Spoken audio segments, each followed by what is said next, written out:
The red light on Lena's ring light was my death sentence, and she knew it.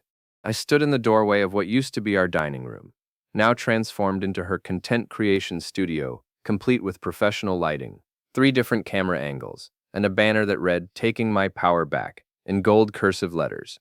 The irony wasn't lost on me. She was about to take everything else, too. "Hi, beautiful souls!" Lena's voice had that practiced influencer lilt, the one that made my skin crawl these days. "Welcome back to Empowered Living with Lena. Today is a very special day because I'm about to show you what real empowerment looks like." I watched the viewer count climb. 300, 500, 800 people tuning in to watch my marriage end in real time. The chat was already exploding with heart emojis and "You go girl" messages from her devoted followers who had no idea what was coming.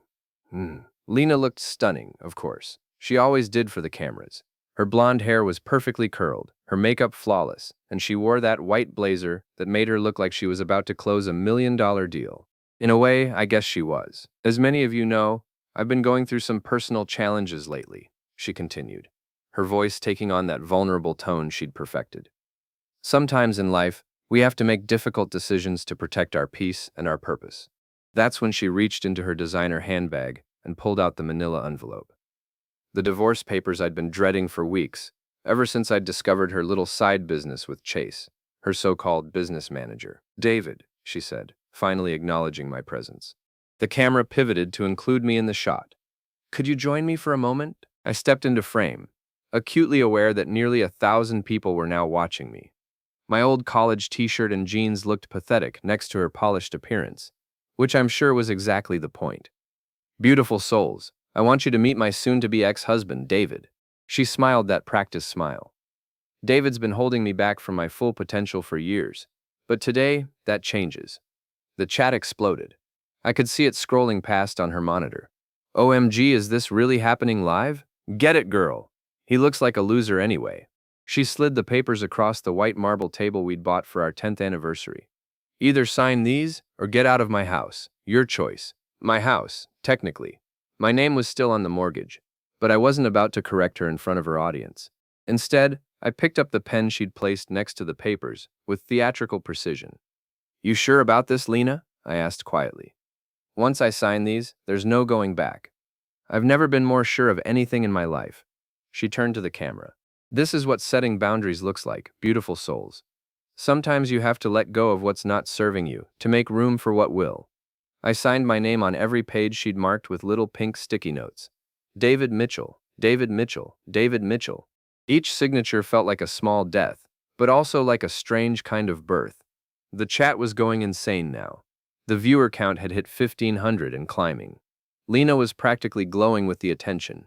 "And just like that," she announced, holding up the signed papers, "I'm a free woman, free to pursue my dreams, free to build my empire, free to live my truth."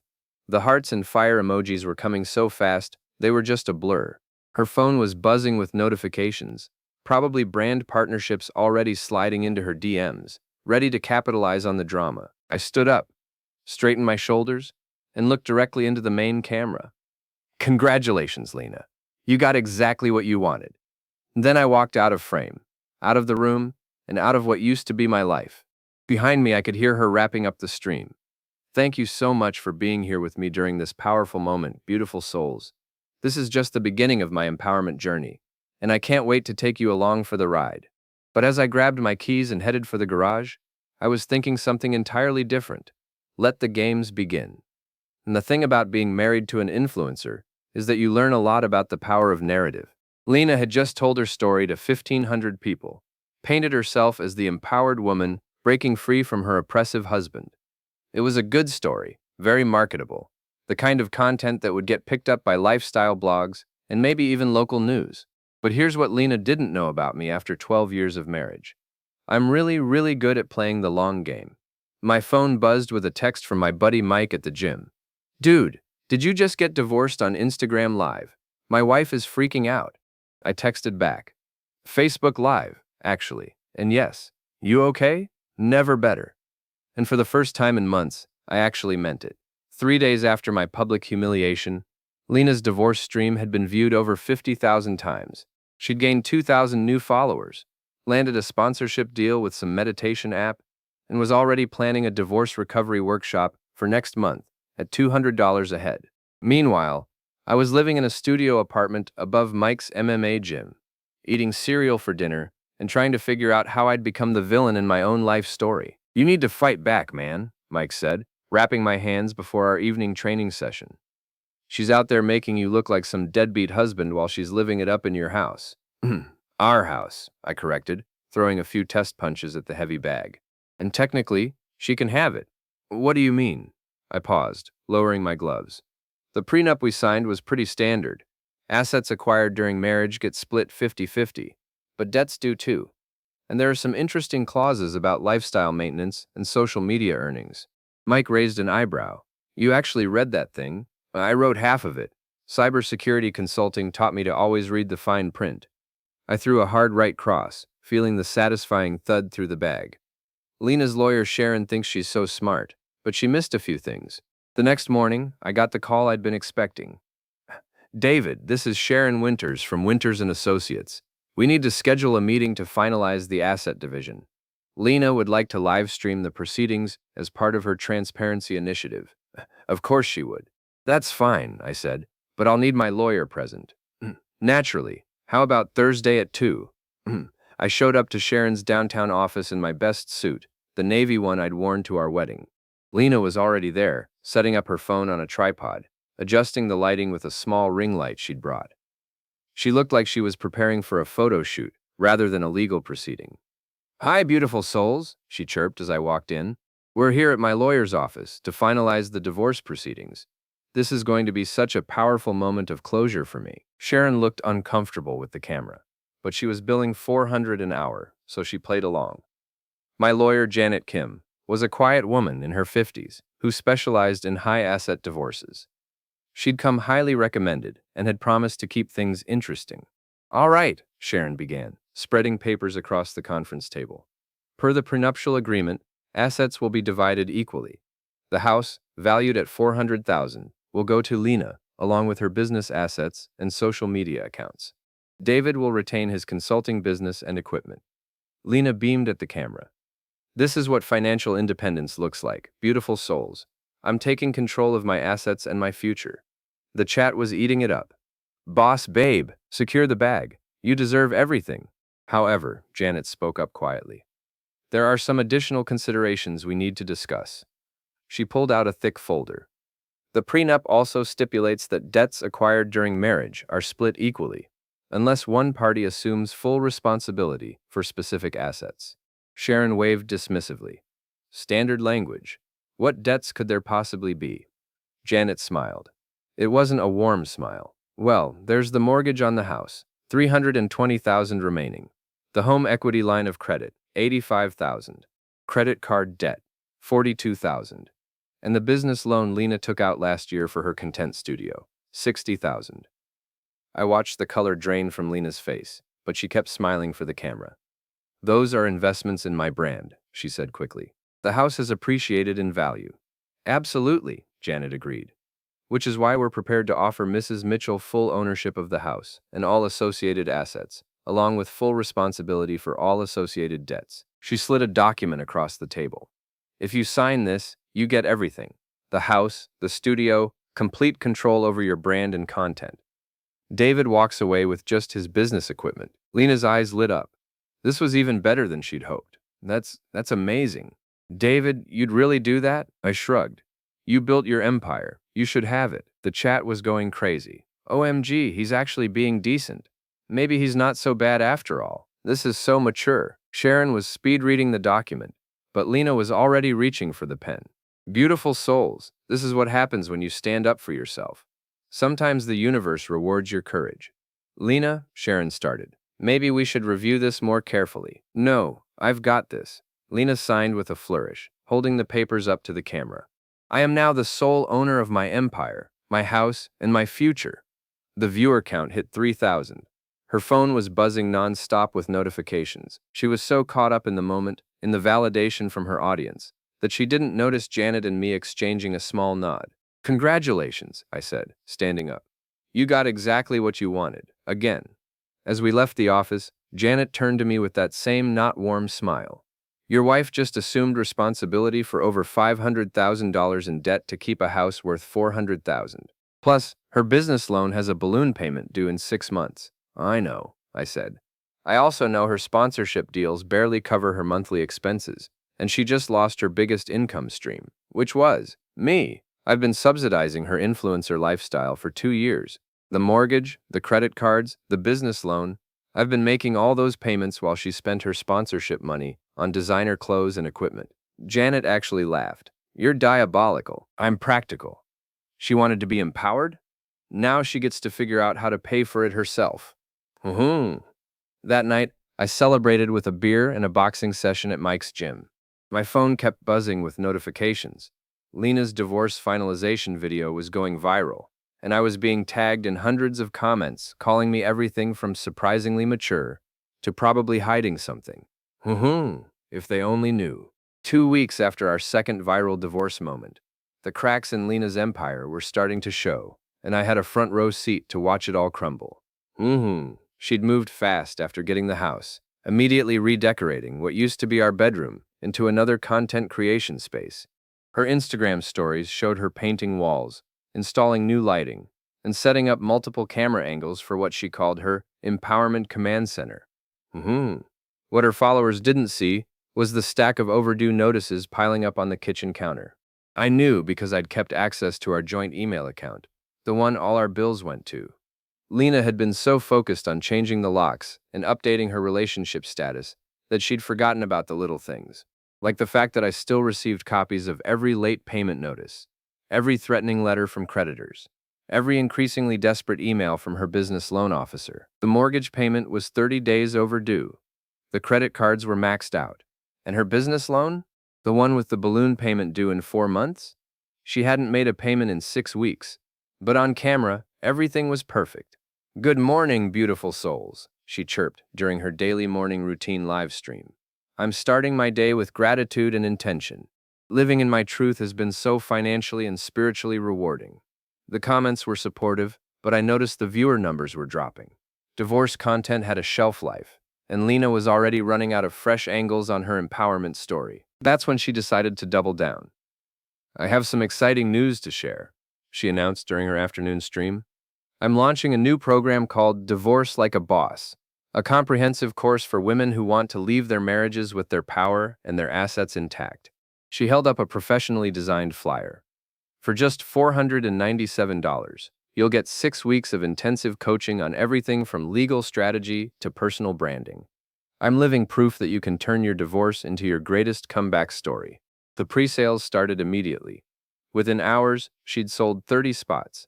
That was almost $15,000, enough to catch up on some of her bills and buy her another month or two, but I knew something she didn't. The next morning, I made a call to Janet Kim. I need you to file a complaint with the State Bar Association, I said. Lena's giving legal advice without a license. Is she actually practicing law? She's selling a course that promises to teach women legal strategies for divorce. She's advertising it as insider secrets from someone who beat the system, and she's specifically marketing to women who are planning to divorce their husbands. Janet was quiet for a moment. That could definitely be construed as practicing law without a license. I'll make some calls. 3 days later, Lena received a cease and desist order. She had to refund all the pre-sales and issue a public apology. Her meltdown was spectacular. This is harassment, she screamed during an emergency live stream. My ex-husband is trying to destroy my business because he can't handle my success. But the damage was done. Her credibility was shot, her refund requests were piling up, and the local news had picked up the story. Local influencer accused of practicing law without license. Wasn't exactly the kind of publicity she'd been hoping for. That's when Chase stepped up his involvement. Chase Morrison was everything I wasn't. 6 feet tall, professionally tanned, with perfect teeth and the kind of confidence that came from never having to worry about money. He'd been Lena's business manager for 8 months, though as far as I could tell, his main business was managing his way into her DMs and eventually into her bed. He started appearing in more of her content, always positioned as her business partner and strategic advisor. The comments section was split between people who thought they made a cute couple and people who were suspicious about how quickly he'd appeared after her divorce. Lena and I have been working on something really special, he announced during one of their joint streams. We're launching a new brand called Power Couple Empire, focused on helping people build wealth and influence through authentic partnership. I nearly choked on my beer. Chase was unemployed. He'd been living off his savings from a brief stint on a reality dating show 3 years ago. And according to my research, yes, I'd done a deep dive. He was currently crashing at his buddy's apartment because he couldn't make rent on his downtown loft, but Lena was eating it up. She was so desperate for content, for a new angle, for anything to revive her dying brand, that she'd latched onto Chase like he was her lifeline. Beautiful souls, I want to be transparent with you, she said during what she called a vulnerability stream. I've found love again. Real, authentic, supportive love with someone who believes in my vision. The chat was mixed. Some people were supportive, but others were asking pointed questions. Isn't this kind of fast? What happened to focusing on yourself? This feels like a rebound. But the real problem wasn't the relationship. It was the money. Chase had expensive tastes, designer clothes, fancy dinners, weekend trips to wine country that Lena documented obsessively for content. She was spending money she didn't have to maintain an image that was becoming increasingly desperate. The mortgage was now 60 days overdue. The credit cards were in collections, and her business loan officer had started calling daily. But the final nail in the coffin came from an unexpected source, her best friend Jules. Jules had been Lena's co-host on several streams, her emotional support during the divorce, her biggest cheerleader throughout the whole empowerment journey. She was also, it turned out, a lot smarter than anyone gave her credit for. I need to talk to you, Jules said during what was supposed to be a casual coffee date stream. Privately, they went off camera. But Lena had forgotten to turn off her wireless mic. For 10 minutes, her audience listened to Jules laying out exactly how unsustainable Lena's lifestyle had become. You're spending more than you're making, your content is getting repetitive, and Chase is bleeding you dry, Jules said. You need to cut expenses and focus on rebuilding your brand, not playing house with some wannabe influencer. Lena's response was predictably dramatic. You're just jealous. You've always been jealous of my success. What success? You're 2 months behind on your mortgage. Ugh, the stream chat exploded. #MikeGate started trending locally. Lena tried to do damage control, claiming it was all taken out of context, but the trust was broken. That night, I got a text from an unknown number. We need to talk, Jules. Interesting. Jules suggested we meet at a coffee shop downtown, far from Lena's usual haunts, and far from any of her followers who might recognize us. She looked different without the ring lighting and Instagram filters. Older, more tired, but also sharper somehow. You're enjoying this, she said without preamble, sliding into the booth across from me. Enjoying what? Watching her fall apart. Don't play dumb, David. I know you're not as passive as you pretend to be. I sipped my coffee and studied her face. Jules had always been the smart one in Lena's circle, the one who asked uncomfortable questions and saw through the bullshit. I'd actually liked her before everything went sideways. What do you want, Jules? I want to know what your endgame is, because this isn't over, is it? The legal stuff, the business loan, the cease and desist, that's all you. Prove it. She laughed. I don't need to prove it. I just need to know how far you're planning to take this. As far as it needs to go. She's going to lose the house. She signed the papers. She wanted full ownership. You manipulated her into signing papers she didn't understand. I offered her exactly what she asked for. How is that manipulation? Jules was quiet for a long moment, stirring her latte with mechanical precision. You know what the crazy thing is? I actually don't blame you. That caught me off guard. She's been insufferable for months, Jules continued. The whole empowerment guru thing went to her head. She started treating everyone around her like props in her personal brand story, including me.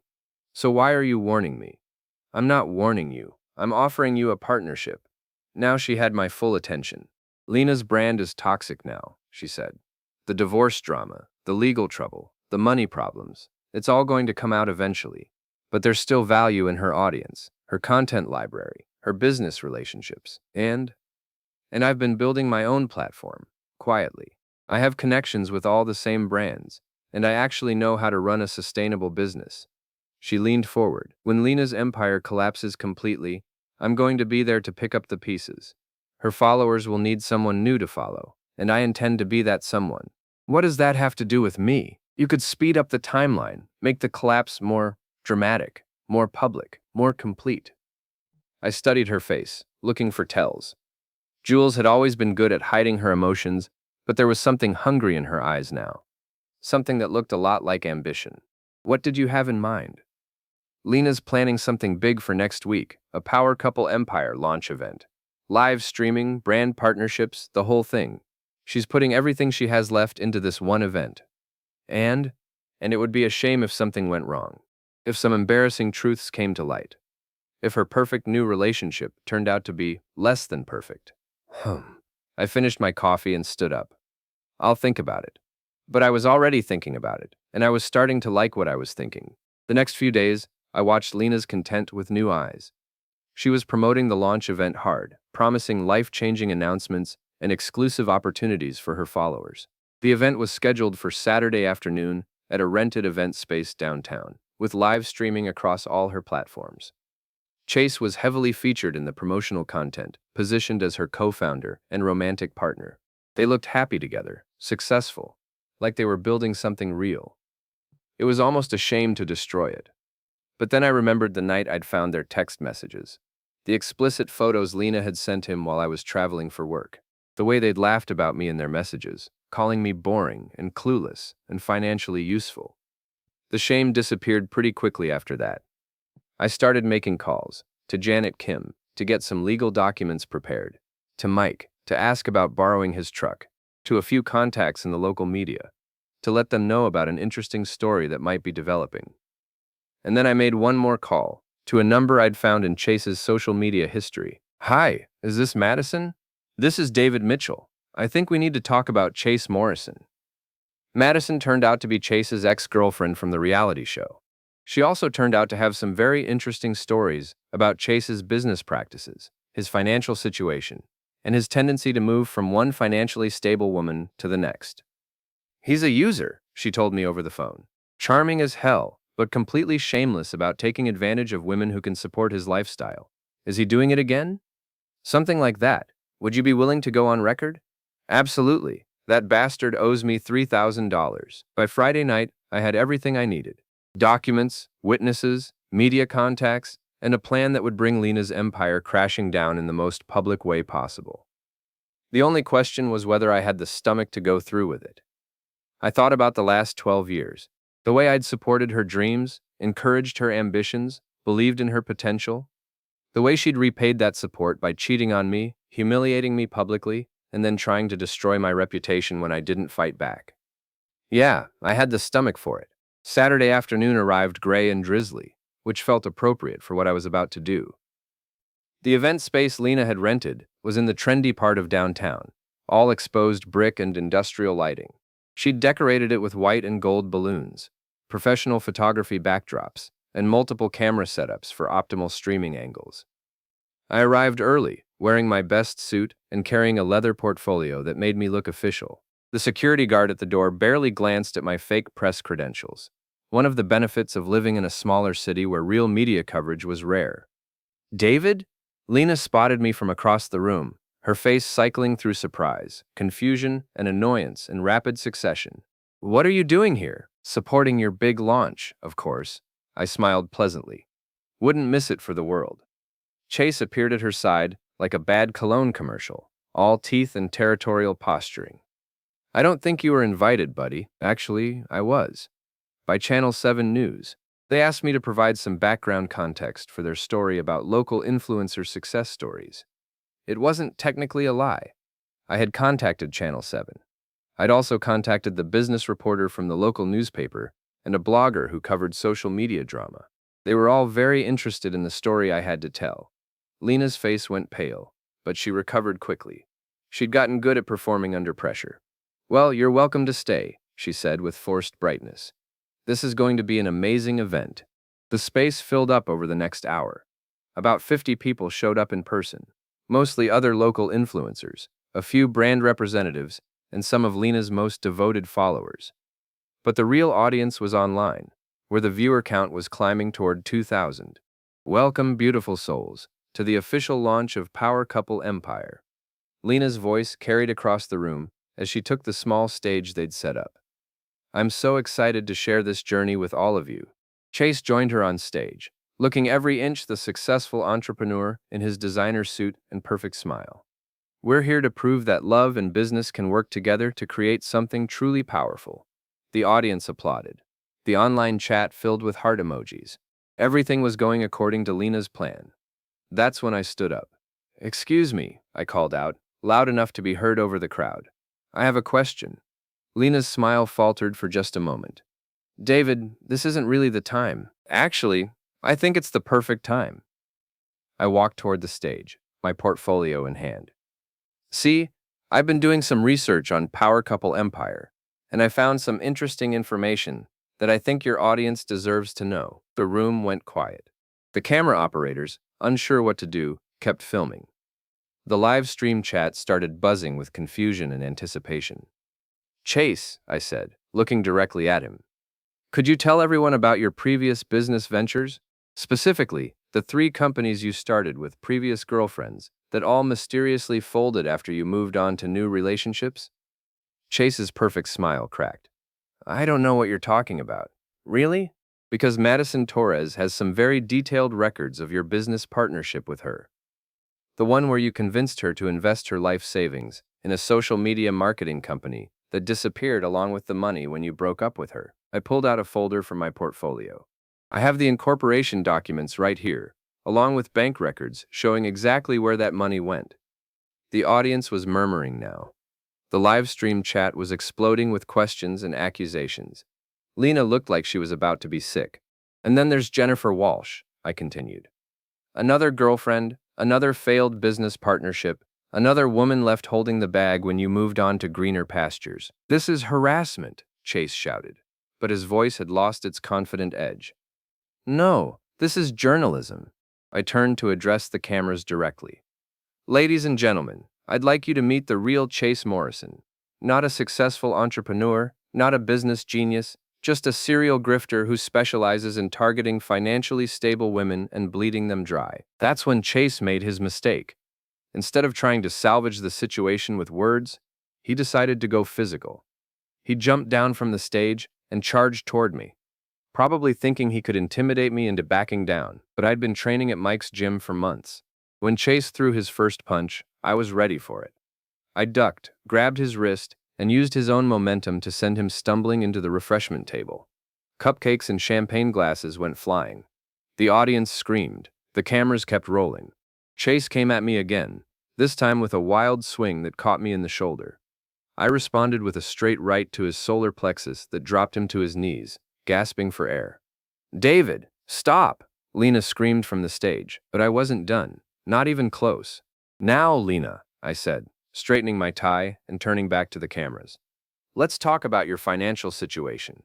Specifically, the fact that you're currently 3 months behind on your mortgage payments. That's private information, not when you've been lying to your followers about your success." I pulled out another folder. "According to these documents, which are all public record, you owe over $500,000 in various debts. Your business loan is in default. Your credit cards are maxed out, and the bank has started foreclosure proceedings on your house." The room was chaos now. People were shouting questions. The live stream chat was moving too fast to read, and Chase was still on the floor, clutching his stomach. "But here's the really interesting part," I continued, raising my voice to be heard over the noise. "The reason Lena's in this financial mess isn't because her business failed. It's because she's been funding a lifestyle she couldn't afford to impress people she doesn't even like." I walked closer to the main camera. "Every designer outfit, every fancy dinner, every weekend getaway she's posted about for the last year, all paid for with credit cards and loans, while she spent her actual income on maintaining the illusion of success." "You're destroying my life," Lena sobbed. "No," I said quietly. "I'm just showing people what you really are. A fraud, a liar, and a cheat who built her entire brand on deception." That's when Jules made her move. She stepped onto the stage, took the microphone, and addressed the cameras with the kind of calm confidence that Lena had never quite managed to achieve. "Hi everyone," she said. "I'm Jules Martinez, and I've been Lena's friend and collaborator for the past 2 years. I've watched everything that David just described happen in real time, and I can confirm that every word of it is true." The audience turned to stare at her. Even I was surprised by how smoothly she'd inserted herself into the moment. Lena has been lying to you about her finances, her relationship, and her business success, Jules continued. She's been using your trust and your money to fund a fantasy lifestyle while giving you advice she doesn't follow herself. Jules, what are you doing? Lena whispered. What I should have done months ago, Jules replied. Telling the truth. She turned back to the camera. If you're looking for real empowerment content, real business advice, and real authenticity, I hope you'll follow my new platform, Truth and Empowerment. Because what you've been getting here isn't empowerment, it's exploitation. And just like that, Jules had stolen Lena's entire audience, her brand, and her future in one perfectly executed move. The event dissolved into complete chaos after that. The brand representatives fled. The media got their story.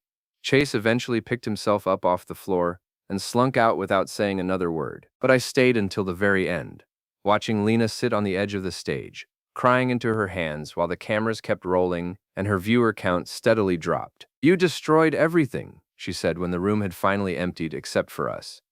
No, I replied, packing up my folders. I just stopped pretending your lies were truth. I loved you. No, you loved what I could do for you. There's a difference. I walked toward the exit, then paused and looked back at her one last time. You wanted to be empowered, Lena. You wanted to take control of your own life, make your own choices, live with the consequences of your own actions. Congratulations, you got exactly what you asked for. I left her there, alone with her broken dreams and empty promises, still being live-streamed to an audience that was already moving on to the next thing. Outside, it had stopped raining. The sun was breaking through the clouds, and for the first time in months, I felt like I could breathe again. My phone buzzed with a text from Mike. Saw the stream. You okay? I typed back. Never better.